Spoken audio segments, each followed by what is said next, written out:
আসসালামু আলাইকুম রহমতুল্লাহি বারাকাতু। কেমন আছো আপুরা ভাইয়া সবাই? আজকে পেঁয়াজের টুস আলু দিয়ে ভাজি করবো।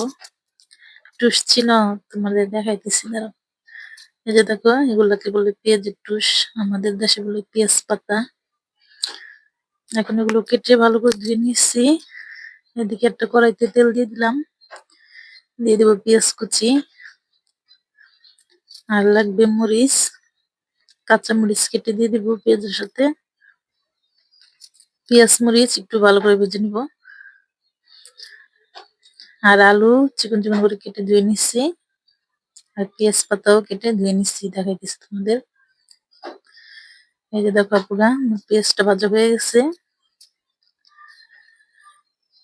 এখন আমি আলু ধুয়ে রাখছি দিয়ে দিব।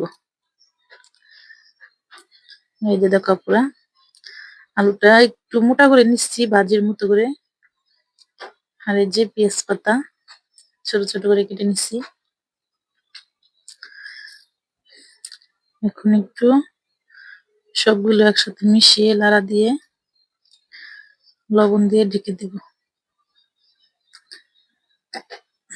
আর এই ভাজিটা করতে অনেক সহজ, কিন্তু খেতে অনেক মজা। কিচ্ছু লাগে না, দেখবা শুধু লবণ দিব। এখন যে এখন পরিমাণ মতো লবণ দিয়ে দিব, লবণ দিয়ে ঢেকে দিব। এই শীত সিজন আসলেই মানে পেঁয়াজ পাতা থাকবে ঘরে। পেঁয়াজ পাতা ভাজিটা অনেক পছন্দ করে। এই যে দেখো পুরো লবণ দেওয়ার পরে মজে গেছে, দেখছো? এখন একটু ভালো করে লাড়া দিয়ে দিতে হবে। আর পানি দিবা না, পানি দেওয়া যাবে না।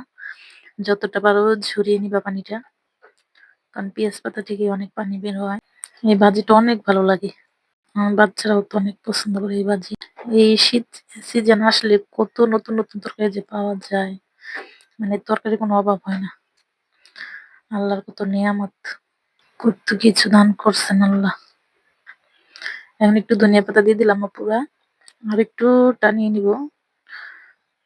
এই যে ময়মনসিং তো বলে নিমিষা, আমার নিমিষা হয়ে গেছে পুরা, দেখো এই যে গলে গেছে একবারে। নামিয়ে নিব। এই যে আপুরা, তোমরা বাড়িতে এভাবে রান্না করে খেয়ে দেখবা নিমিষা করে। তো আজকে পর্যন্তই, আমার জন্য দোয়া করবা সবাই। আর আমার ভিডিওটা ভালো লেগে থাকলে আপুরা আমার চ্যানেলটাকে সাবস্ক্রাইব করে রাখবা। আর নতুন নতুন ভিডিও সবার আগে পাওয়ার জন্য বেল আইকনটি অন করে রাখবা। আমাদের জন্য দোয়া করবা। আসসালামু আলাইকুম রহমতুল্লাহি ওয়া বারাকাতুহু। আল্লাহ হাফেজ।